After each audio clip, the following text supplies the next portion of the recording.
नमस्कार, अभिवादन में दुर्गेंद्र चौहान।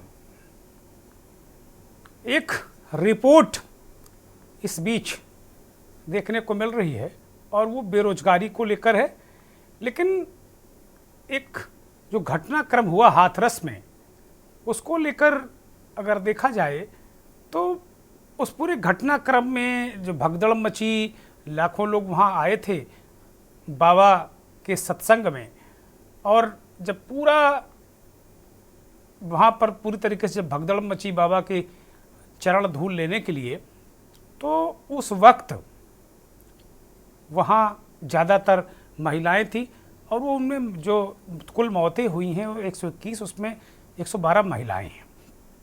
उसी वक्त जब ये आंकड़ा आया था महिलाओं की मौत का, तो मुझे लगा था कि यार इतने सारे लोग भाई जाते क्यों हैं इस तरीके के पाखंडी बाबाओं के सत्संग में, है ना।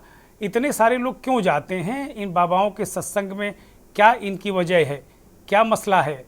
कुल मिलाकर जब बहुत ज़्यादा छानबीन करने की ज़रूरत पड़ी नहीं, उसमें निकल कर आया कि लोग अपने पति, अपने बेटे, इनकी जो बेरोजगारी है इसको लेकर वो परेशान है। उसमें महिलाएं चूंकि सबसे ज़्यादा फिक्रमंद होती हैं घर परिवार के लिए, तो वो फिक्रमंद हुई। तो इसी तरीके की जो चीज़ें हैं, महंगाई, बेरोजगारी से जुड़ी जीवन की जो चीज़ें हैं, और ख़ास तौर पर जब आपके पास रोज़गार नहीं है, अमूमन लोग बाबा ओझाओं के पास जाते हैं तो कहते हैं भाई अच्छा रोज़गार हो, कारोबार हो, ये 2-3 चीज़ें मांगने के लिए जाते हैं। तो इसी कारण ये बाबा लोग जो भोली भाली हमारे जनता है उसका ये शोषण करते हैं, और इसी फेर में जब लोग इनके यहाँ जाते हैं तो इस तरह की घटनाएं भी देखने को मिली हैं। एक रिपोर्ट जो आई वो बड़ी चौंकाने वाली है। महंगाई दर 8 महीने के सर्वाधिक स्तर पर पहुंची, बेरोजगारी दर भी हुई, और अगर मोटे तौर पर देखें तो बेरोजगारी दर पिछले साल इसी महीने में 7.77% थी, और इसकी तुलना में जो ग्रामीण 7.8% जो ये रही। इसके अलावा ग्रामीण क्षेत्रों में लगातार बेरोजगारी बढ़ रही है, जहां बेरोजगारी दर मई 2024 के 6.3% से बढ़कर जून 2024 में 9.3% आ गई है, और जून 2023 में ये 8.8% थी। तो ग्रामीण क्षेत्रों में अगर देखा जाए तो वहाँ भी महंगाई बढ़ी है, जहाँ के लोग बाबा ओझाओं के पास जाते हैं और बहुत सारी जो चीज़ें देखते हैं। तो कुल मिलाकर जो चर्चा आज हम इस कार्यक्रम में करने वाले हैं, हमने इसको बाबा के सत्संग, भगदड़, इससे क्यों जोड़ा, क्योंकि इसके मूल में एक तत्व है। वो तत्व है कि जो मूल समस्याएं हैं, मूलभूत आम आदमी की समस्याएं हैं, उसमें बेरोजगारी सबसे बड़ी समस्या है। तो आज इसीलिए एक तो बेरोजगारी दर बढ़ी है, पिछले साल जून के महीने में जो पिछला बीता है उसके मुकाबले काफ़ी बेरोजगारी दर बढ़ी है। 8.8 थी, इस बार 9.2 हो गई है। तो आज इसी पर चर्चा, रिकॉर्ड तोड़ महंगाई और बेरोजगारी।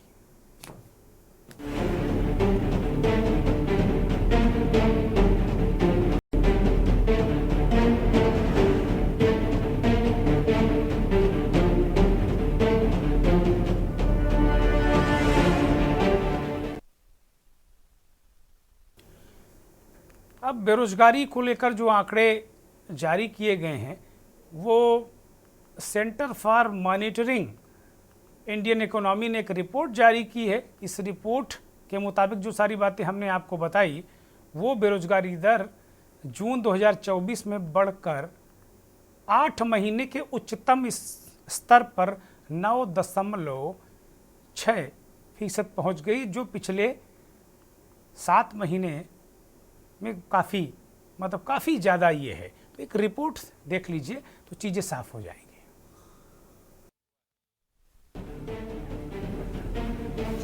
देश में बेरोजगारी की दर बढ़ती जा रही है।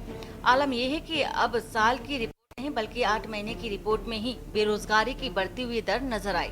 दिन पर दिन बढ़ती बेरोजगारी की दर को लेकर CMIE यानी कि centre for monitoring Indian economy ने एक आंकड़ा जारी किया और इस आंकड़ों के मुताबिक जून 2023 में बेरोजगारी का आंकड़ा 8.5% था, जो कि अब जून 2024 में बेरोजगारी दर बढ़कर 8 महीने के उच्च स्तर यानी कि 9.2% तक पहुंच गई है।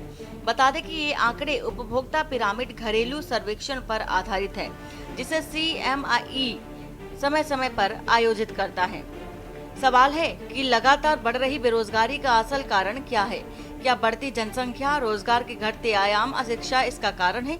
लेकिन सवाल ये भी है कि बेरोजगारों को लेकर तमाम बड़े दावे किए जाते हैं, रोजगार पर बातें और योजनाएं भी बनाई जाती हैं, पर असल में रिपोर्ट सब धड़ाम कर देती है। यही कारण है जब युवाओं के पास रोजगार नहीं होता तो कहीं न कहीं अंधविश्वास के जाल में फंसकर गलत तरीके से पैसा कमाने की होड़ में सब कुछ गंवा बैठते हैं। बेरोजगारी दर बढ़ने से लूटपाट के मामलों में भी कहीं न कहीं बढ़ोतरी होने लगती है। वहीं मध्य प्रदेश की अगर बात कर ले तो ताजा आंकड़ों के मुताबिक बेरोजगारी मुद्दे पर मध्य प्रदेश विधानसभा में सरकार द्वारा ही पेश आंकड़ों से कई सवाल उठते नजर आए। मध्य प्रदेश सरकार का दावा है कि 2023 की तुलना में मई 2024 तक 9,90,935 बेरोजगारों की संख्या कम हो गई है। सरकार दावा करती है कि पिछले साल 35,73,000 बेरोजगार थे, जबकि इस साल मई 2024 की स्थिति में यह संख्या घटकर 25,82,000 हो गई है, जबकि ताजा आर्थिक सर्वे में ये आंकड़ा 33 लाख से कुछ ज्यादा है। बता दें कि कांग्रेस विधायक ने 1 जुलाई 2021 से अब तक रोजगार परख मेलों के माध्यम से दिए गए प्रस्ताव पत्रों की जिलावार जानकारी मांगी थी और इसी जानकारी पर सवाल खड़े हो गए हैं। सवाल है कि अब बड़ी बड़ी बातें करने वाली सरकारें आखिर कब बेरोजगारों को रोजगार देगी, या बातें सिर्फ हवा ही होती रहेंगी। स्पेशल डेस्क के न्यूज इंडिया। अब बेरोजगारी, रोजगार, ये पूरे चुनाव में हमने देखा कि राजनीतिक दल वोट के जरिए इसका फ़ायदा भी उठाते हैं। वोट मांगते हैं कि भाई आपको हम नौकरी देंगे, रोजगार देंगे, और युवाओं ने इस बार वोट दिया भी है विपक्ष को खूब कस के रोजगार के नाम पर। युवाओं ने बढ़ चढ़कर इसमें हिस्सेदारी भी की है और भारतीय जनता पार्टी को कहीं ना कहीं थोड़ा बहुत नुकसान ज़रूर हुआ है।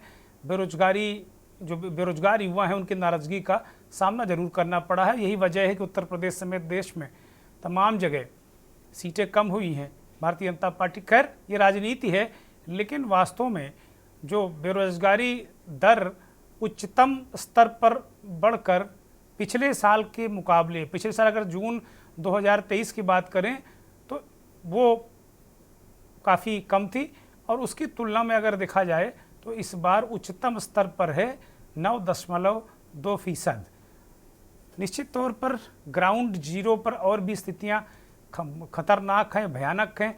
युवा लगातार पेपर लीक से त्रस्त है, पेपर लीक के मामलों से त्रस्त है। अगर वो तैयारी करता है 1 साल की तो 4 साल में वो पता चला एग्जाम पास कर पाता है। कोर्स करते करते 8 साल बीत जाते हैं, युवा ओवर एज हो जाता है। ये भी बहुत बड़ा कारण है। बेरोजगारी का जो चक्र है उस चक्र में, बल्कि यूँ कहें कि चक्रव्यूह है, उसमें युवा फंसता जा रहा है। अब नेता अपने अपने वादे और दावे करते हैं। पिछले दिनों प्रधानमंत्री नरेंद्र मोदी ने युवाओं को भरोसा दिलाया था कि वो जब तीसरी बार सरकार में आएंगे, उनकी सरकार बनेगी तो बहुत सारे रोजगार देंगे, ऐसा भरोसा जिताया था प्रधानमंत्री ने। प्रधानमंत्री का वो बयान सुनाते हैं और फिर जो 3-4 महीने पहले चुनाव के दरमियान ही राहुल गांधी ने किस तरीके से सरकार को आड़े हाथों लिया था कि ये नौकरी नहीं देंगे। ये 2 पुराने बयान से ज़रा समझने की कोशिश करिए कि जो नौकरी का मसला है, रोजगारी का मसला है, बेरोजगारी और रोजगारी। अगर आपको रोजगार मिलता है तो रोजगारी का मसला है, और जब आप बेरोजगार हैं तो बेरोजगार हैं। तो बेरोजगारी को लेकर राजनीति कैसे होती है वो ज़रा समझिए। साथियों, युवाओं को ज्यादा से ज्यादा नए अवसर देना, रोजगार के मौके देना, ये एनडीए की प्राथमिकता है। 40 साल से सबसे ज्यादा बेरोजगारी आज है। आपको मालूम है कि हिंदुस्तान में पाकिस्तान से दुगनी बेरोजगारी है। यहां पे 23% है युवाओं की, वहां पे 12% है। तो तकरीबन दुगनी बेरोजगारी हिंदुस्तान में है। बांग्लादेश से ज्यादा है, भूटान से ज्यादा है। क्यों? क्योंकि नरेंद्र मोदी जी ने जो छोटे उद्योग हैं, छोटे व्यापारी हैं, छोटे बिजनेसेस हैं, उन सब को खत्म कर दिया। कैसे? जीएसटी और नोटबंदी से। तो इससे भयंकर बेरोजगारी फैली। राहुल गांधी कह रहे हैं कि एमएसएमई जो छोटे उद्योग थे, भारत का एमएसएमई सेक्टर खत्म हो गया है, और वो सीधे आरोप लगाते हैं कि इसके लिए भारतीय जनता पार्टी और नरेंद्र मोदी जिम्मेदार हैं। उन्होंने बड़े बड़े कारपोरेट को डेवलप करने के लिए, उन्हें फायदा पहुंचाने के लिए एमएसएमई सेक्टर ही खत्म कर दिया है। खैर, ये राजनीति है, बयानबाजी चलती रहेगी, लेकिन जो मूल समस्या है वो रोजगारी है। आज विषय लगातार पिछले 3-4 दिनों से बाबा का विषय चल रहा है कि बाबा कहाँ हैं। हाथरस कांड में जो 121 लोग मारे गए और बाबा को मुलजिम नहीं बनाया गया, एफआईआर में उनका नाम नहीं है, उसके बाद भी पुलिस ये कह रही है उनकी तलाश की जा रही है। तमाम सेवादारों की गिरफ्तारी की बात की जा रही। जो मुख्य सेवादार है, आरोपी है, उसके वकील के माध्यम से एक सूचना आई कि वो हार्ट की बीमारी है। ये पेशबंदी होती है। खैर, हम लोग बहुत वर्षों तक कोर्ट कचहरी और अखबार में रहकर कुछ कोर्ट कचहरी और क्राइम की रिपोर्टिंग किया करते थे, तो हम लोग जानते हैं कि किस तरीके से वकील और पुलिस पेशबंदी करती है। ये पेशबंदी, लेकिन मूल समस्या है कि जब बाबा को पकड़ना ही नहीं है तो बाबा को ढूंढने का नाटक क्या, एक ये पहलू है। लेकिन उससे हम जोड़कर आज लाए कि जो बेरोजगारी का आलम है, भयंकर बेरोजगारी है। ऐसा नहीं है कि केवल अभी बेरोजगारी की समस्या बहुत पुरानी है, लेकिन इस समय ये भयावह रूप लेती जा रही है। और यही वजह है कि महिलाएं खास तौर पर ये कामना करने जाती हैं मंदिरों में। आप देखिए युवाओं की कैसा भीड़ उमड़ती है। अब आप ये कह सकते हैं सनातन का एक अलग तरीके का उदय हुआ है, ये कह सकते हैं आप, लेकिन वास्तव में युवा निराश है। वो ईश्वर की शरण में जाता है, वो मंदिरों में जाता है, और उसके घर परिवार के लोग, जो गांव गरीब युवा है, कम पढ़े लिखे लोग हैं, उनकी माताएं बहनें जाती हैं बाबाओं के चरणों की धूल लेने कि कहीं भाई कुछ रास्ता तो निकले। रास्ता कैसे निकलेगा? इसके लिए एफर्ट डालने पड़ेंगे। बाबा नौकरी नहीं दिला पाएंगे। मूल समस्या यही है।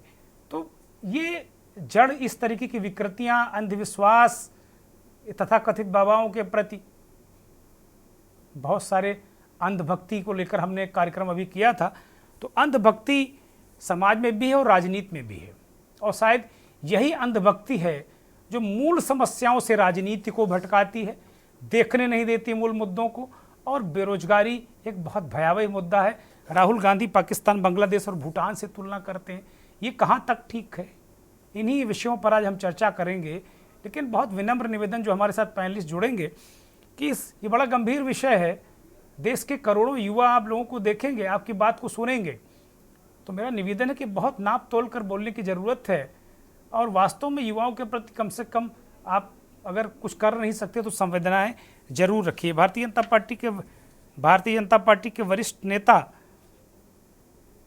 कुंवर जपेंद्र सिंह हमारे साथ जुड़ गए हैं। बहुत स्वागत, बहुत धन्यवाद, बहुत आभार। डॉक्टर HN उपाध्याय साहब कांग्रेस के प्रवक्ता हैं। उपाध्याय जी, आपका भी स्वागत, बहुत धन्यवाद, आभार। सचिन थपलियाल उत्तराखंड से जुड़े हैं।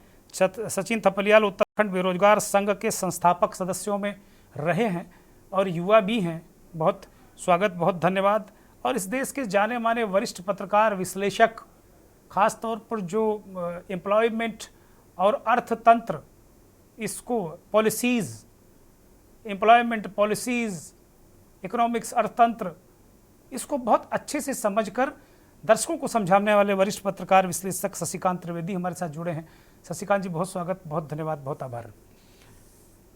आज ये विषय मैं इसीलिए लेकर आया हूँ कि एक रिपोर्ट CMI की आई है और उस रिपोर्ट में कहा गया है कि बेरोजगारी दर तेज़ी से बढ़ी है। पिछले 23 जो ईयर गया उसमें जून महीने से अगर तुलना करें तो 24 के जून महीने में यह आंकड़ा काफ़ी बढ़ जाता है। ज़मीन पर भी चिल्लम चिल्ला मचा हुआ, रोज़गार को लेकर दिक्कत है। जो बहुत पढ़े लिखे लोग हैं, छोटी छोटी नौकरियां कर रहे हैं। सचिन थपलियाल, आप लोगों ने एक बेरोजगारों को लेकर उत्तराखंड और उससे बाहर एक आंदोलन चलाकर रखा है। बेरोजगारों की मूल समस्याएं क्या हैं? नौकरी क्यों नहीं मिल रही है? इसके लिए कौन लोग जिम्मेदार हैं? क्योंकि हम पत्रकार तो अगर कोई रिपोर्ट आ गई तो उसको लेकर बैठ जाते हैं कि बेरोजगारी बढ़ गई, लेकिन जमीन पर क्या है? क्या बेरोजगारी बढ़ी है या ये रिपोर्टें इसे जारी हुआ करती हैं? सचिन थपलियाल। सभी पैनलिस्ट का बहुत बहुत स्वागत। नहीं, ये तो सत्य है, कहते हैं ना, सांच को आंच नहीं होती, और प्रत्यक्ष किम प्रमाणम। प्रत्यक्ष है। आज के समय पर एक एनसीआरबी का मैं डेटा सबसे पहले बताना चाहूंगा। देश भर में लगभग प्रत्येक दिन 40 से ज्यादा नौजवान आत्महत्या कर रहे हैं। ये सरकार का रिपोर्ट है, और वैसे वास्तविक तो और भी ज्यादा भयावह आंकड़े हैं कि पूरे देश भर में 24 घंटे में 40 से ज्यादा बच्चे, नौजवान, और नौकरी ही मुख्य उनका रोजगार है, बेरोजगारी भी मुख्य कारण होगा। तो इस वजह से कर रहे हैं। सचिन मैं रोक रहा हूँ आपको, आप अपना माइक ठीक कीजिए, आपकी आवाज इको कर रही। सचिन, आवाज आ रही है? अब आ रही है? हाँ बोलिए, माइक को थोड़ा करीब लाइए, आपकी आवाज घुमड़ रही है, दर्शक सुन नहीं पा रहे हैं उसे, बोलिए।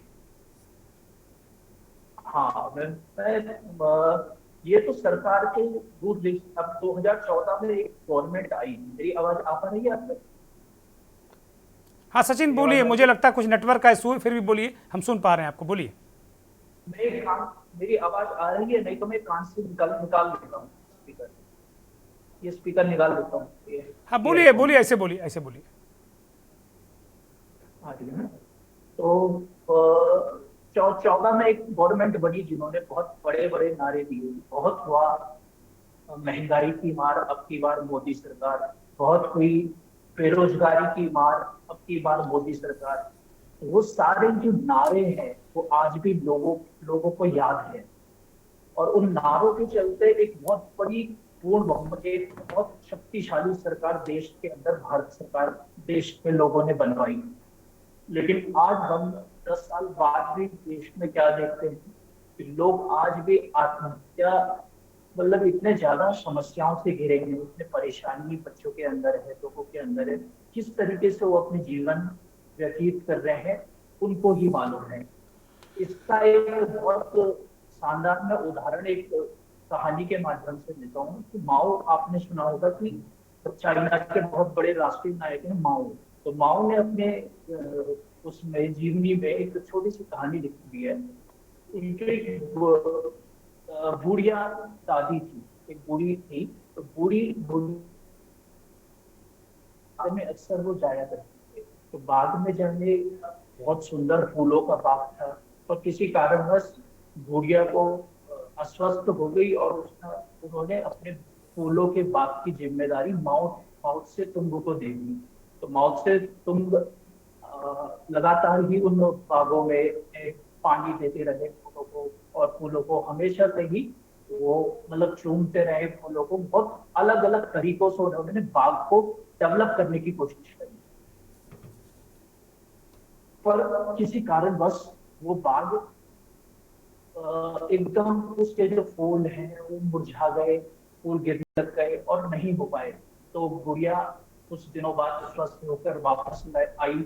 माओ से तुमने उनसे कहा, बुढ़िया से कहा कि मैंने बहुत कोशिश करी, मैंने फूलों को पानी दिया, मैंने बाग को संवारने की कोशिश करी, मैंने अच्छा इनकी देखभाल करी, अच्छी व्यवस्था दी, लेकिन फिर भी ये बाग नहीं जीवित रह पाया। तो बुढ़िया ने कहा, मैं अच्छी तरीके से जानती हूँ आपने क्या गलती करी।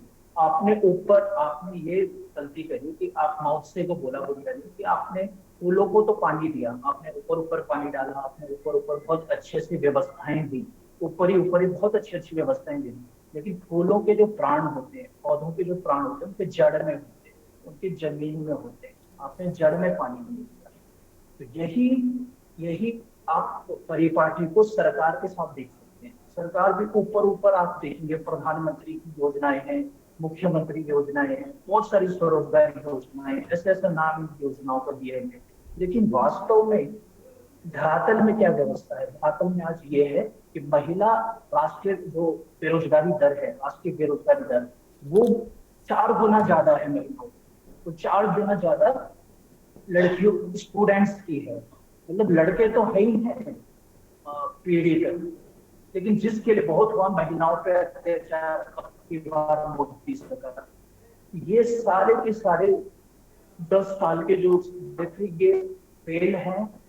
सरकार ने आज तक इस व्यवस्था के लिए कुछ नहीं किया है, और मुख्य रूप तो बहुत सारे बिलों चर्चा होगी अगर आगे बढ़ेंगे तो हम देखते हैं कि कहीं ना कहीं प्रबंध तंत्र में बहुत बड़ी खामी है। ऐसा कोई तंत्र अभी तक सरकार अपने पास ले ही नहीं पाई है, वो स्टूडेंट्स को या फिर नौजवानों को एक व्यवस्था दे पाए।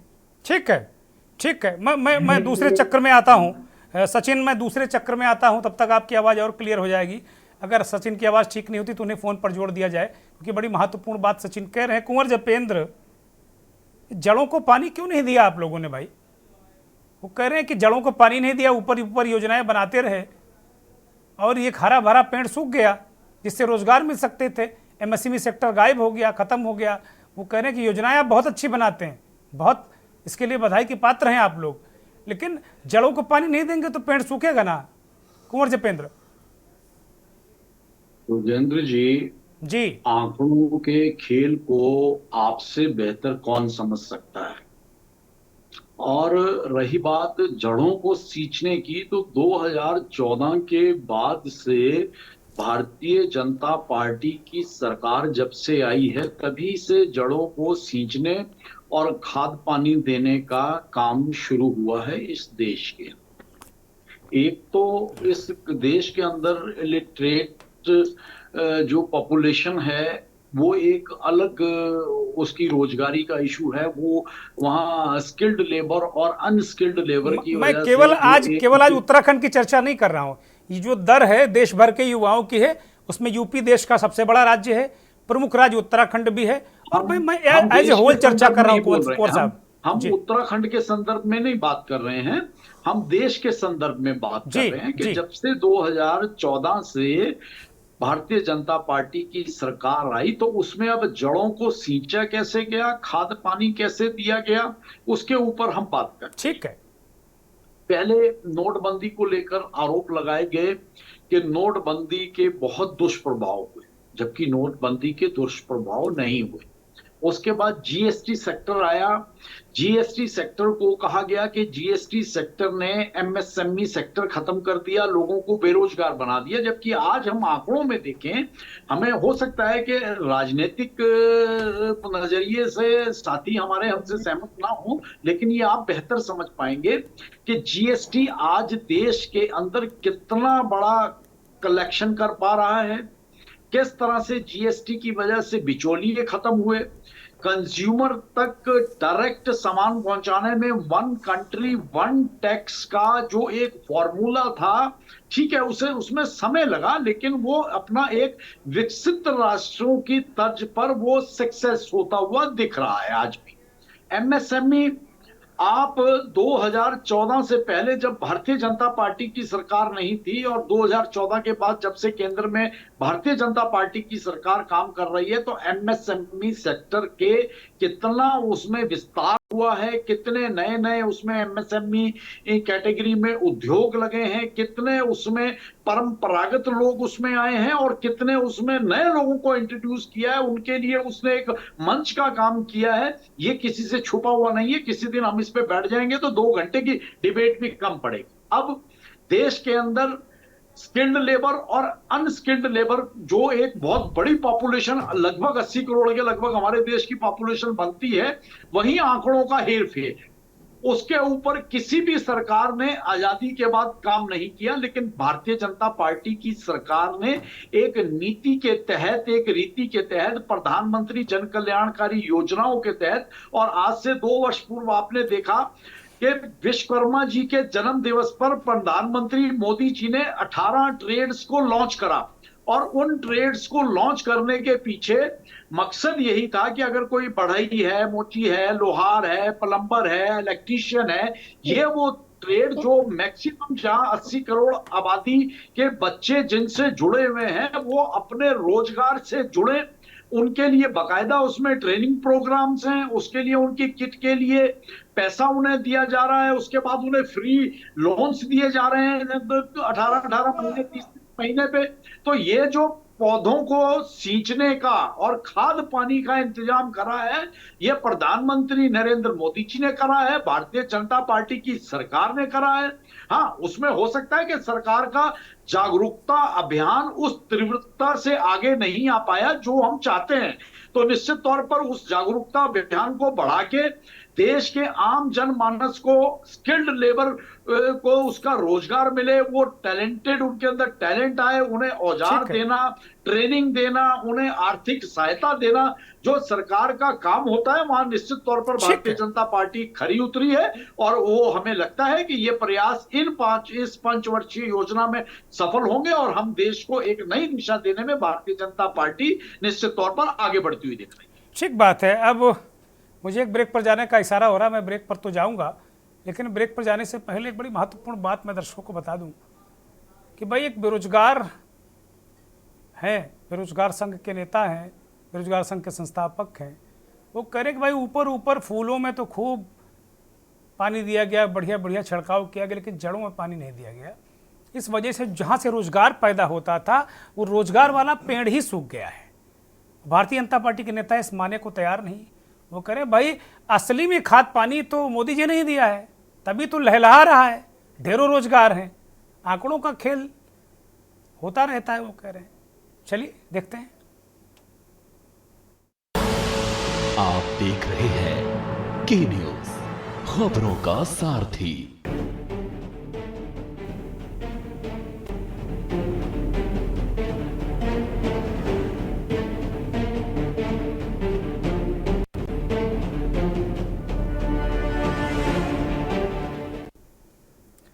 ब्रेक से लौट रहे हैं, सीधे रुख करेंगे कांग्रेस पार्टी के नेता डॉक्टर एच.एन. उपाध्याय की तरफ। डॉक्टर उपाध्याय, आपकी तरफ आ रहा हूं। भारतीय जनता पार्टी के लोग इस बात को कह रहे हैं कि भाई खाद पानी तो उन्होंने दी, जो सचिन कह रहे थे कि ऊपर ऊपर पेड़ और पत्तियों और फूलों की सिंचाई तो कांग्रेस पार्टी ने की, आप लोगों ने जॉब क्रिएशन नहीं किया। जब मोदी जी 14 में आए तो उन्होंने जो जड़ें सूखी हुई थी उसमें उन्होंने खाद डाली, खूब बढ़िया सिंचाई की, अब रोजगार का पेड़ लहलहा रहा है, आप लोगों को दिक्कत हो रही है। उपाध्याय जी। आप हेलो बोलिए, हम सुन रहे हैं। सुने दुर्गेंद्र जी, जो भारतीय जनता पार्टी के प्रवक्ता महोदय कह रहे थे, देखिए एक आंकड़ा हम बता रहे हैं, लगभग भारत में जो ILO की रिपोर्ट दी है बेरोजगारी पर, आपने जैसा कि बताया, लगभग युवाओं जो 15 से 65 वर्ष के बीच काम करने वाले लगभग लोग जो हैं, लगभग 83% है उनकी युवा जो बेरोजगार हैं। 2000 में लगभग 32% थे, 35%, जो 2022 में बढ़कर 70 हो गए, 70%, लगभग दोगुना वृद्धि हुई है। और ये खाद पानी देने की बात करते हैं।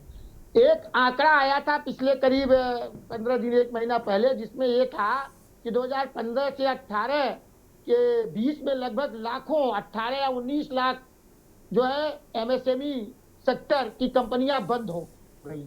उसके बाद आप देखिए, और जिसका मुख्य कारण है प्रधानमंत्री जी द्वारा जो लिया गया निर्णय नोटबंदी का। नोटबंदी के दौरान बेरोजगारी की दर और बढ़ी और उसका परिणाम आज तक हम भुगत रहे हैं। कंपनियां बंद हो गई, छोटे छोटे उद्योग बंद हो गए, और उसका GST उसमें और आग में घी डालने का काम किया। जहां तक हम देख रहे हैं, जहां तक कृषि की बात हम करते हैं, कृषि क्षेत्र से लोग भागकर दूसरे क्षेत्र में आए हैं रोजगार के लिए, कृषि श्रमिक जो है, क्योंकि कृषि क्षेत्र में न तो उनको न्यूनतम समर्थन मूल्य की गारंटी मिल पा रही है संवैधानिक, और न तो उनकी फसल का दाम मिल पा रहा था। उन सब तमाम समस्याओं के कारण वो दूसरे तरफ भागे। हालांकि कोरोना काल में वो फिर कृषि क्षेत्र में गए, क्योंकि उस समय सब बंद हो गया था। फिर वह दूसरी तरफ भाग रहे हैं। जहां तक बेरोजगारी की बात है, बेरोजगारी की यही परिभाषा है कि जो काम करने के लिए तैयार हो और वह योग्य है, उसको काम न मिल रहा हो, या तो जिस दर पर वो काम करना चाहता है, जिस लायक है वो काम न मिल रहा है, वो भी बेरोजगारी है। एक उदाहरण अभी संसद में चल रहा था अग्निवीर का मुद्दा। आप बताइए, सेना पूरी सर्विस 20-20 साल 15-15 साल के लिए भर्ती होती थी, उनको अब 4 साल के लिए नौकरी दे दी गई। भाई बेरोजगारी इतनी है तो नौकरी तो करने ही जाएंगे, उनकी मजबूरी है। तो क्या वो बेरोजगारी नहीं है? क्या ये बेरोजगारी का एक व्यवस्था इन्होंने नहीं बनाया?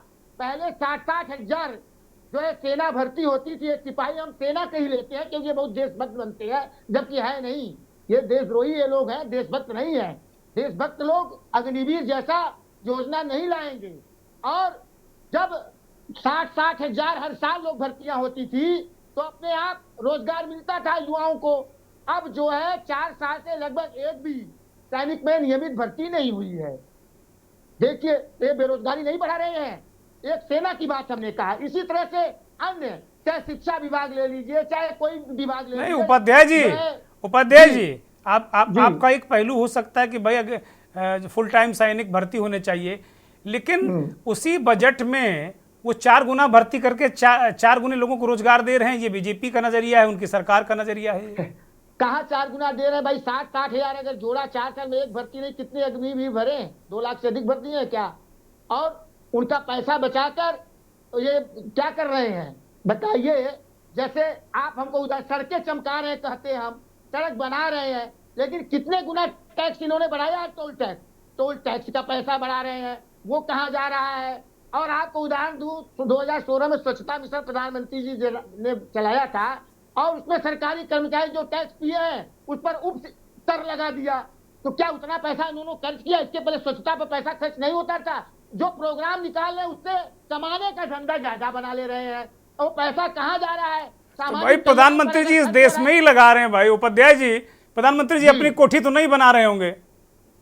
अरे नहीं बना रहे हैं तो अपने उद्योग मित्रों को लाख पहुंचा रहे हैं, 16-16 लाख करोड़ का माफ। अब लीजिए, आप लोग प्रधानमंत्री के मित्रों के पीछे पड़े रहते हैं। अरे ठीक है, आपके भी कोई मित्र होंगे। ये क्या बात जा रहा है? दूसरी बात, आप दुर्गेन जी एक बात सुन लीजिए, हम कह रहे थे, आपने जो है बात घुमा दिया।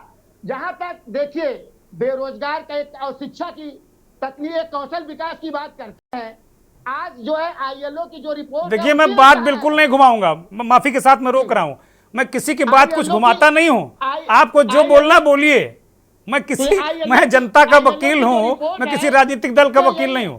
बोलिए जी। 75% युवा स्किल्ड से सुसज्जित नहीं है। और ये कितने साल से कौशल विकास चला रहे हैं?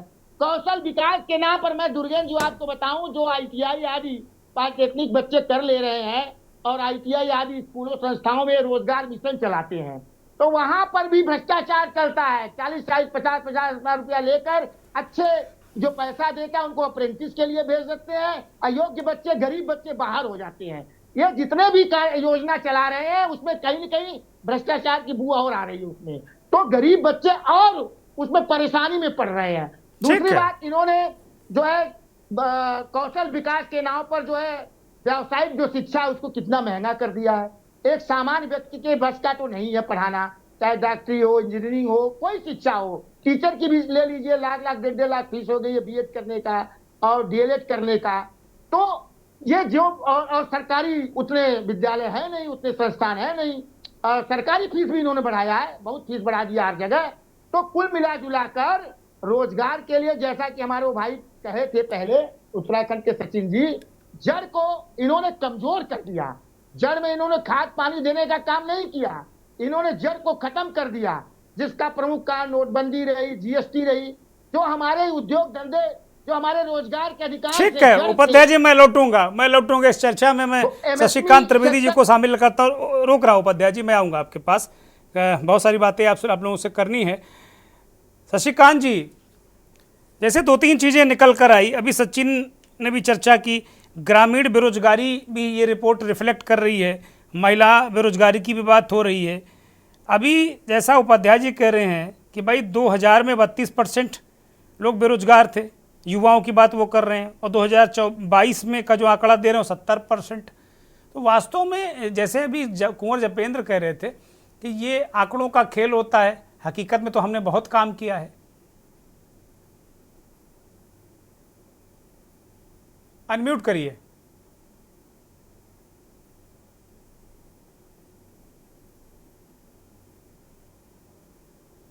जी आ रही है आपको?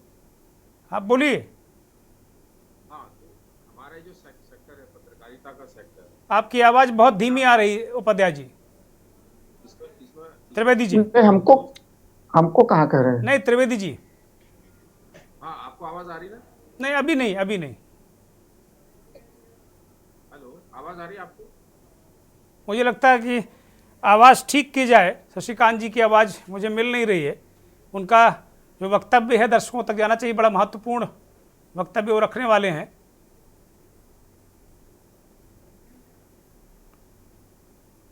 सचिन को ले लेते हैं चर्चा में फिर से। सचिन, भारतीय जनता पार्टी के नेता का बयान आपने सुना है। युवा किस किस तरीके की समस्या, जो बेरोजगार युवा है वो किस किस तरीके की समस्याओं को फेस कर रहा है ग्राउंड जीरो पे? सचिन। सार्वजनिक अगर रूप से देखें मोटा मोटा, तो जो अव्यवस्थाएं बेरोजगारों के साथ है, जो सुविधाएं उनको नहीं मिल रही, और जब वो बाहर कहीं बाजार में निकलते हैं जो असुरक्षा का भाव के अंदर होता है वो महत्वपूर्ण है। आप नेताओं के चेहरों से और किसी बेरोजगारों के चेहरों से साफ अंतर आप लगा देंगे कि कौन बेरोजगार है और कौन मलाई चाटने वाला कोई बड़ा नेता है। ये एक मोटा मोटा अंतर एक बड़े लेवल पे बन चुका है, जैसे जिसे हम आज के समय पे भारत और इंडिया का परिप्रेक्ष्य में भी देख सकते हैं।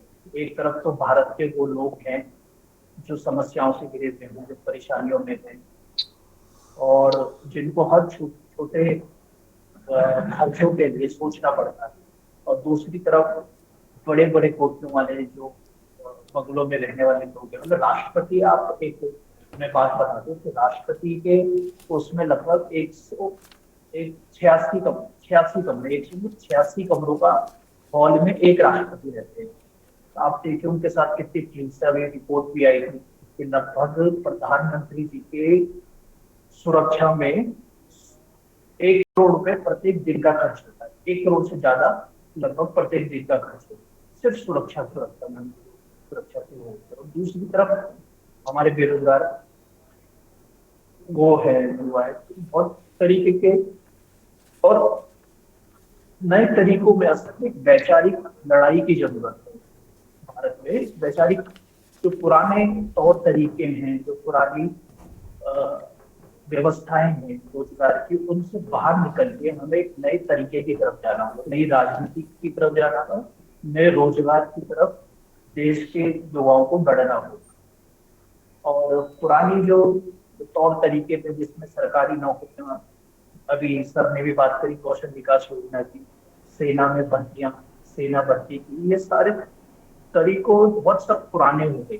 मैं चाहता हूँ कि एक नए तरीके से क्या रही है, किस संभावनाएं है कार्यों की। जिस राज्य उत्तराखंड में मैं हूँ, उत्तराखंड में 50 तरीके की संभावनाएं यहाँ पर बनती हुई दिखाई देती है हम लोगों को। यहाँ पर धन धान्य इतने ज्यादा परिवार हो सकते हैं, क्या नहीं है। हमारे हवा पानी से लेकर मैं सबको जस्टिफाई कर सकता हूँ, हवा पानी तक का रोजगार है यहाँ पर। हवा पानी है, बांझपुरा का है, बांझपुरा है, गोदा झुमला है, ढोल दमोह है, गाँव गोचार है, जागर झुमैलो है, मांगल मंडाण है। हमारे रीति रिवाजों की आजकल जो हम देख रहे हैं बाबा और सांस्कृतिक, क्या वो रोजगार नहीं है?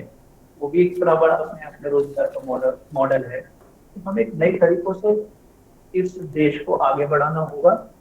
जहां तक सवाल है गवर्नमेंट ने अपनी मंशा, पकोड़ा, उन्होंने गृह मंत्री खुले आम जब ये बोलते कि पकोड़ा रोजगार है, तो कहीं कहीं नौजवान जो है वो सोचते हैं कि यार कहीं ना कहीं सचिन प्रधानमंत्री जी कहते हैं कि भाई ये काम कोई छोटा नहीं होता। उन्होंने खुद चाय बेची है, तो अगर युवा पकौड़ा बेच के आत्मनिर्भर बन जाएगा तो क्या दिक्कत है? इस तरह के मैकेनिज्म है, ये अतीत में जो हम सभी लोगों ने, देश के लोगों ने पास्ट टाइम का जो स्वरूप कर रखा है, टाइम का स्वरूप पास्ट ओरिएंटेड है, समय को पुराने समय पे अवधारित किया हुआ है। सचिन, मैं रोक रहा हूँ, आपकी स्पष्ट आवाज दर्शकों तक नहीं पहुंच पा रही है। सचिन का कनेक्शन ठीक किया जाए। शशिकांत त्रिवेदी के पास मैं लौटूंगा, उनका कनेक्शन अब ठीक हो गया है। शशिकांत जी, बेरोजगारी की जैसे बात आई, बीच बीच में आंकड़े आया करते हैं, फिर आंकड़ा आया कि शीर्ष पर है बेरोजगारी जो पिछले साल के मुकाबले अगर तुलना की जाए, महिला बेरोजगारी, ग्रामीण बेरोजगारी, इनकी बातें हो रही हैं। और इसी बेरोजगारी के मूल में है ये बाबा, तांत्रिक, बड़े बड़े महाराज, और ये खास तौर पर महिलाओं के मानस पटल को बदलते हैं, उन्हें अपना अनुयायी बनाते हैं, क्योंकि वो कहीं अपने पति की नौकरी की चिंतित रहती, कहीं बेटे की नौकरी के लिए चिंतित रहती। तो ये पूरा एक इंटरकनेक्टेड मसला है। अब इसको लेकर सरकारें जिस तरीके से दावा करती है, राजनीतिक दल जो सरकार में वो दावा करता है कि नहीं नहीं हमने बहुत काम किया है। शशिकांत जी, क्या होता है ना कि सरकारों के जो दावे और प्लान होते हैं वो किसी एजेंडा को लेकर के, उनके मैनिफेस्टो को लेकर, उनके ग्रुप को लेकर के, उनकी एक किसी व्यक्ति की सोच को या एक सामूहिक सोच को लेकर के, और वो बजाय पायलट प्रोजेक्ट जैसा कहीं एक जगह इंप्लीमेंट करने के पूरे देश में इंप्लीमेंट कर देते हैं। और भारत बहुत बड़ा देश है, तो होता क्या है कि वो हो सकता है बहुत अच्छी मंशा से किया गया काम हो, लेकिन उसका इम्प्लीकेशन बहुत बुरा होता है। मैं एक उदाहरण दे देता हूं आपको। 2020 में सरकार ने पुराने सारे लेबर कानून को खत्म कर दिया। ये शायद बहुत कम लोगों को मालूम है। चुपचाप गायब हो गए वो, कहाँ गए वो। इंडस्ट्रियल डिस्प्यूट एक्ट जिसमें सबसे बड़ा था, जिसमें श्रमिक को बहुत सारे अधिकार थे, वो खत्म कर दिया। उसकी जगह आ गया है हेल्थ एंड सेफ्टी, मतलब हजार्डस कोड की। उसका केवल हेल्थ और सेफ्टी का ध्यान रखना है। इसमें होने को तो कुछ नहीं हुआ। आप कहेंगे कि नहीं वो तो सारे कानून हैं। संकट ये आया है कि इंडस्ट्रियल डिस्प्यूट एक्ट 1947 जो कहता था, वो ये कहता था कि एम्प्लॉयर और एम्प्लॉय का रिलेशनशिप क्या है और वो कब खत्म माना जाता है, वो क्या उसके अधिकार हैं और वो क्या कर सकता है। आपने उस कानून को खत्म करके सिर्फ ये कर दिया कि पर घंटे जो अमेरिका में होता है वैसा हम एम्प्लॉय कर सकते हैं। तो आपकी उस हिसाब से अगर उस कानून से मैं चलूँ तो आपकी सैलरी 40 रुपया घंटा है, मेरी भी 40 रुपया घंटा। 6 घंटे बाद आप 240 रुपये लीजिए इस चैनल से और चले जाइए। ये आपके एम्प्लॉयर का राइट है। आप उस पर किसी भी कोर्ट में चले जाएं, बहस नहीं हो सकती, क्योंकि लॉ नहीं। पहले ये था कि पत्रकार के लिए बाकायदा 1955 से कानून है और उसकी सैलरी बहुत अच्छी खासी है। आपकी कम से कम इस समय 1.5 लाख रुपया सैलरी होनी चाहिए अकॉर्डिंग टू द लॉ। तो वो लॉ ही खत्म हो गया। तो ये अभी तो बेरोजगारी, आपने जो अभी आंकड़ा भले कुछ भी कहे, हमारे सामने संकट देश के ये है कि अभी जनसंख्या नहीं मालूम है कितनी है। 2011 के बाद डेमोग्राफिक फिगर्स ही नहीं आए। तो अवेलेबल वर्क फोर्स कितनी वो हमें नहीं मालूम। और अवेलेबल वर्क फोर्स अगर मालूम नहीं है तो जो एम्प्लॉयमेंट रेट जो भी आ रहा है वो 9.2% है। हो सकता है वो 27% हो सकता है 30%, वी डोंट नो, या हो सकता है 4% हो। हमें उसके बारे में कुछ नहीं कह सकते, क्योंकि आपके पास डेमोग्राफिक फिगर्स एग्जैक्टली एक्यूरेट है नहीं, एक अंदाजा चल रहा है। दूसरी बात यह है कि जब आपके पास लॉ नहीं होता, जब आपके जजेस प्रेस कॉन्फ्रेंस करने लगते हैं कि हमारे साथ अन्याय हो रहा है, तो ऐसे देश में कोई भी आदमी पैसा नहीं लगाएगा। जब आपका देश ही चिल्लाने लगे कि आपका मीडिया गोदी मीडिया, आप ही के पत्रकार जब कहने लगे कि हम लोग गोदी मीडिया है, तो फिर ऐसे देश में कोई पैसा नहीं लगाता।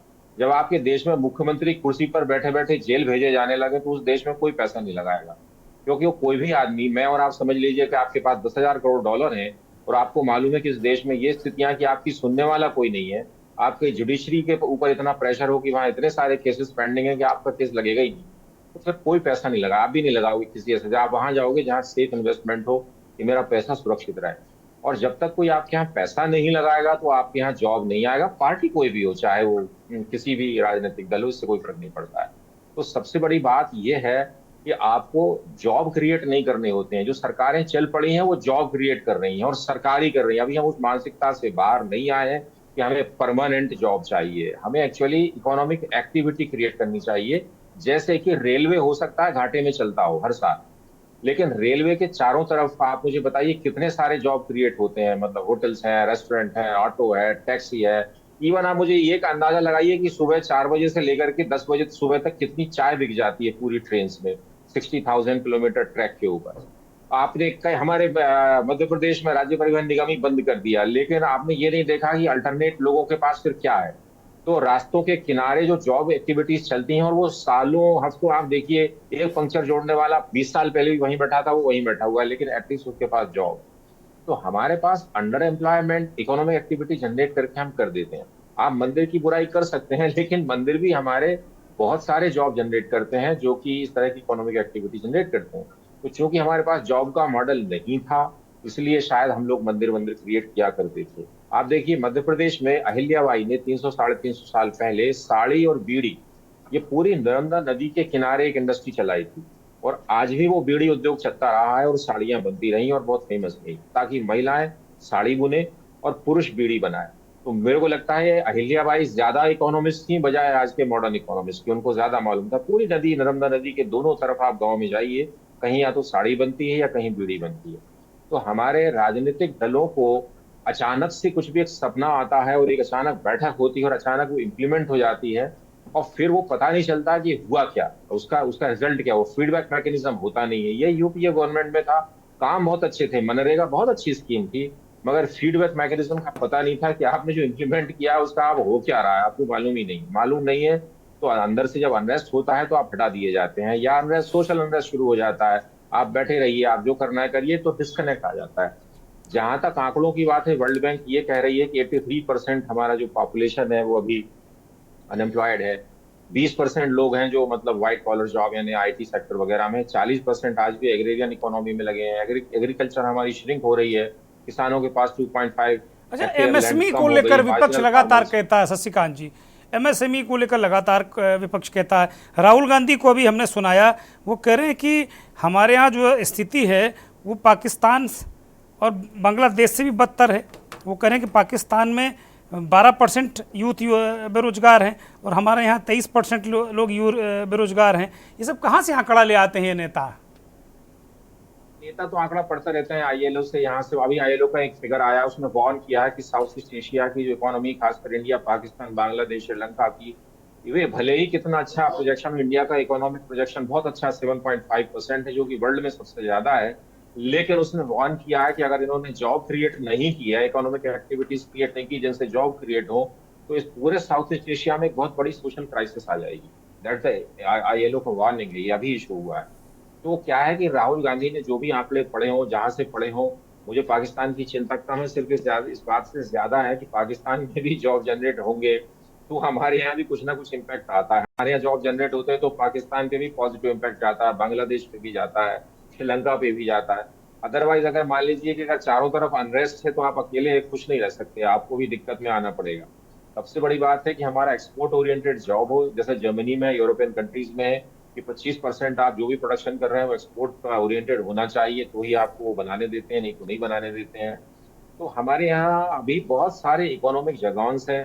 जीएसटी को लेकर के अभी चर्चा हो रही थी, अभी कल ही परसों हमारे अखबार में छपा है कि जीएसटी के कारण 1.25 ट्रिलियन रुपीस का लॉस हुआ है सरकार को। क्यों? क्योंकि आपके पास आपने जो रिफंड दिया है, मतलब एक बड़ा डेटा है वो।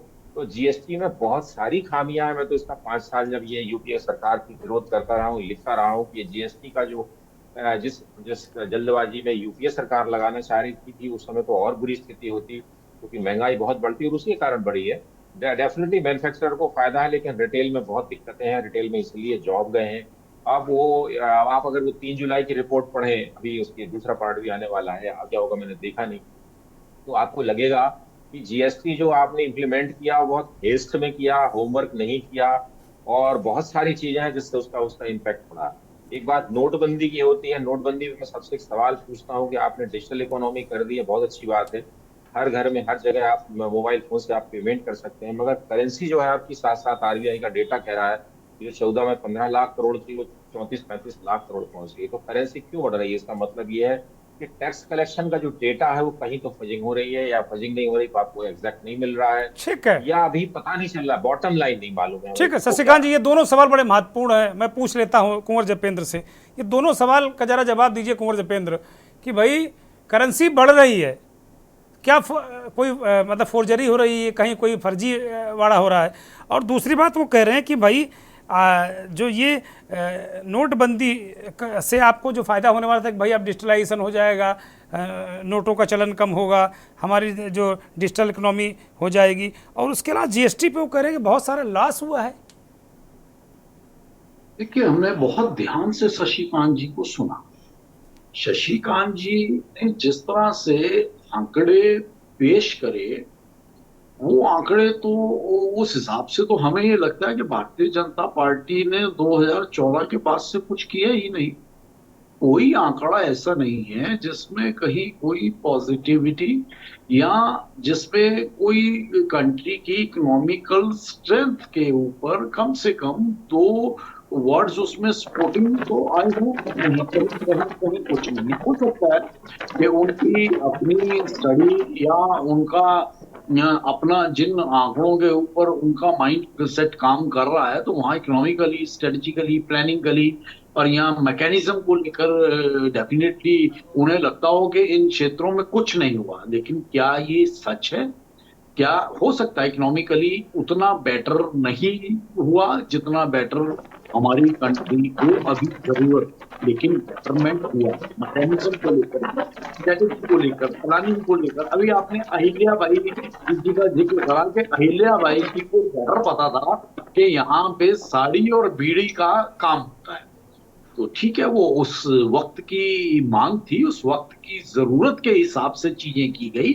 लेकिन क्या 2014 के बाद से मैं अपने मित्र और आप बहुत एक सीनियर लेवल पे आप एनालिसिस करते हैं, मैं शशिकांत जी से सिर्फ एक लाइन ये पूछना चाहेंगे कि आप हमें कोई एक ऐसी 2-4 चीजें तो बताइए कि 2014 के बाद से जो ये लगे कि हाँ, भारतीय जनता पार्टी की सरकार आने के बाद ये चीजें बेहतर हुई हैं। क्योंकि आपके हिसाब से तो 2014 से जिस दिन से भारतीय जनता पार्टी की सरकार आई है, देश के अंदर कुछ भी बेहतर नहीं हुआ। कुंवर जपेंद्र, आप तो कांग्रेस पार्टी की तरह परेशान होने लगे, जैसे कांग्रेस पार्टी परेशान होती कि 14 से पहले देश था ही नहीं, उसी तरह अब आप शशिकांत जी से परेशान हो गए।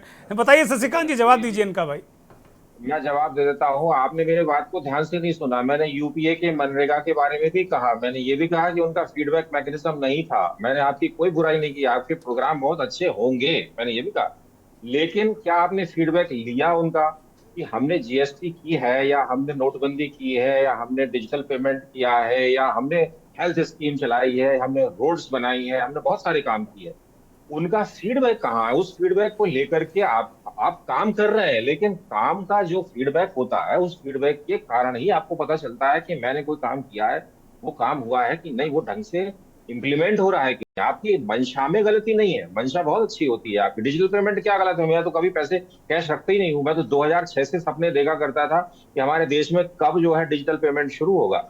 लेकिन जब आपने इम्प्लीमेंट कर दिया, हर जगह पेमेंट इस समय मैं देखता हूँ, छोटे छोटे मतलब गली मोहल्लों, इवन लोग बैगर्स जो होते हैं वो भी एक पेटीएम का लटकाए रहते हैं कि हमें पेटीएम कर दीजिए। बहुत अच्छी बात है, इट इज गुड। वो चोरी से बच गए, जेब कटी से बच गए, सब कुछ अच्छा हो गया। लेकिन करेंसी क्यों बढ़ रही है, इसका उत्तर नहीं होता है किसी के पास। तो आपको वहां पर एक फीडबैक लेना पड़ेगा। आप गलत समझ रहे हैं कि शायद आपकी पार्टी की मैं बुराई कर, नहीं, सरकारों का काम है फीडबैक लेना। और अगर उनके पास फीडबैक में मैकेनिज्म बहुत अच्छा होगा, तो उस प्रोग्राम में जो खामियां होंगी या जो अच्छाइयां होंगी वो हाईलाइट कर सकते हैं, वो खामियों को दूर कर सकते हैं। अभी मैंने आपसे कहा इंडस्ट्रियल डिस्प्यूट एक्ट आपने खत्म कर दिया, उसका संकट मालूम है आपको क्या है? लेबर एक्ट में 6-6, 7-7, 8-8, 10-10 साल से लोगों के केस चल रहे हैं, वो एक्ट ही खत्म हो गया। अब अगला आदमी, सरकारें रूल नहीं बना रही है, कांग्रेस की सरकारें विरोध कर रही है, हमें नहीं लगाना है, रूल ही नहीं बने हुए। तो जो लेबर है उसका सोशल सिक्योरिटी स्कीम कहाँ जाएगा, वो किधर जाएगा? एम्प्लॉयर उसको कोई जॉब नहीं दे रहा, उसको कोई सिक्योरिटी नहीं दे रहा है। ये मैकेनिज्म आपसे मैं कह रहा हूं, आप जाइए, आप बताइए जो रूल बनाने वालों को है, आप फीडबैक दीजिए। आप कर्मठ कार्यकर्ता हैं, आपको लड़ करके जाना चाहिए कि मैंने एक डिबेट में ये सुना, क्या ऐसा हो रहा है? और अगर ऐसा नहीं हो रहा है तो हम क्यों गलती कर रहे हैं? हमारा मंशा अच्छी है, हम चाह रहे हैं कि लोगों को पर घंटे जॉब मिले। अब हम परमानेंट जॉब नहीं दे सकते, मैं खुद परमानेंट जॉब के खिलाफ हूं। आप जो स्किल्ड वर्कर है उसको जॉब मिलना चाहिए, नाकार आदमी को क्यों जॉब मिलना चाहिए? वो क्यों, जो जिसको कुछ नहीं आता है, स्किल्ड लोग हमारे यहाँ बहुत टैलेंटेड लोग भारत में बैठे हुए हैं, वो बेरोजगार घूम रहे हैं। तो हमने क्या कर दिया? केवल मैं आपसे बार बार कह रहा हूँ, आपका काम है इकोनॉमिक एक्टिविटी को क्रिएट करना, आपका काम जॉब देना नहीं है। द मोमेंट आप इकोनॉमिक एक्टिविटी क्रिएट करते हैं, मैंने आपसे कहा ना कि रेलवे घाटे में चल रहा है, चलने दीजिए, उसको बेल आउट करते रहिए। क्यों? क्योंकि आपने अगर ट्रेन बंद कर दी तो लाखों करोड़ों लोग बेरोजगार आ जाएंगे, सड़क पे आ जाएंगे। इतनी सारी एक्टिविटी जनरेट करता है ट्रैक के दोनों तरफ। तो आपका ये आप अदरवाइज जो आप ले रहे हैं मुझे गलत ले रहे हैं। मैं किसी सरकार की ना बुराई कर रहा हूँ ना भलाई कर रहा हूँ, ना मैं आंकड़ों में जा रहा हूं। नहीं आंकड़े शशिकांत जी, अगर जीएसटी का लॉस हो है तो कागज में है, उसको ना आप छुपा सकते हैं ना कुंवर जपेन छुपा सकते हैं, वो तो है। आपने कैसे लिख दिया कि हमारी सरकार को लॉस हुआ? बिल्कुल आप कह सकते हैं, ये छपा कैसे? हमारे अखबार को आप बोलिए। अगर आपको बुरा लगा तो हम क्षमा चाहेंगे, लेकिन अब डिबेट राइट हम आपसे सुनना चाहते थे। जिन पॉइंट्स को हम ऑन स्क्रीन लाना चाहते थे तो डेफिनेटली अगर हम लाते तो हम तो भारतीय जनता पार्टी के प्रवक्ता हैं। और मैं आपको एक बात बता दूं, एक बात और सुन लीजिए, मेरी एक बात और सुन लीजिए। जब ये जीएसटी प्लान हुआ था 2009 में, मैं शायद पहला जर्नलिस्ट था जिसने इसके खिलाफ लिखना शुरू किया था। क्योंकि मैं जब इसका आरएनआर कैलकुलेट करता था, रेवेन्यू न्यूट्रलिटी, बहुत टेक्निकल बात हो जाएगी, वो 40% से नीचे आ ही नहीं रहा था।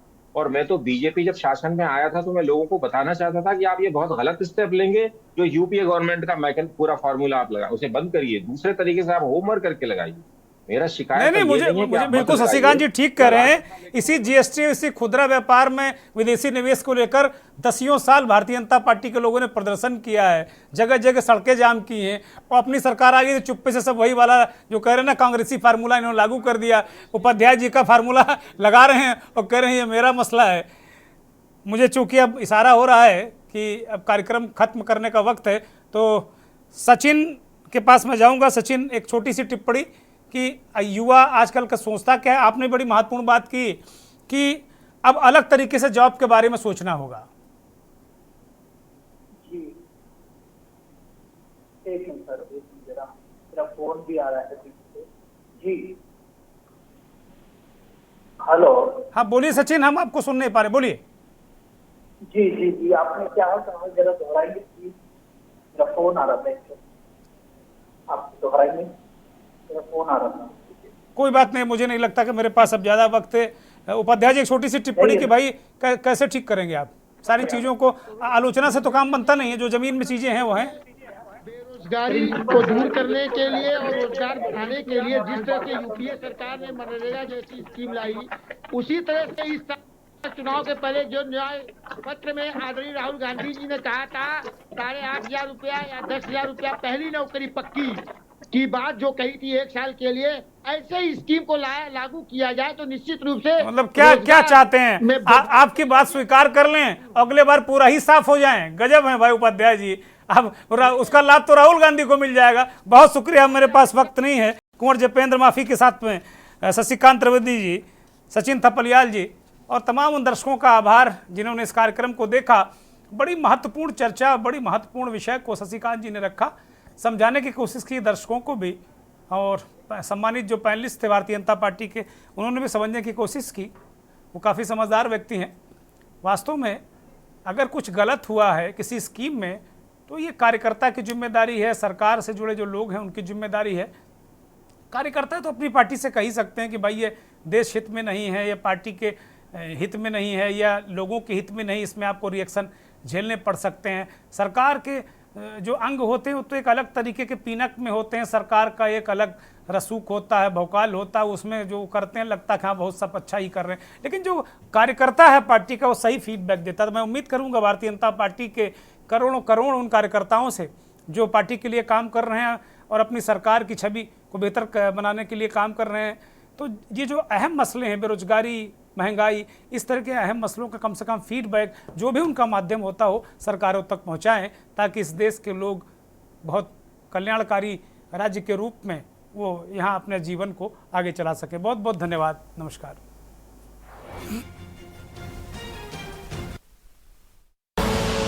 आप देख रहे हैं के न्यूज़, खबरों का सारथी।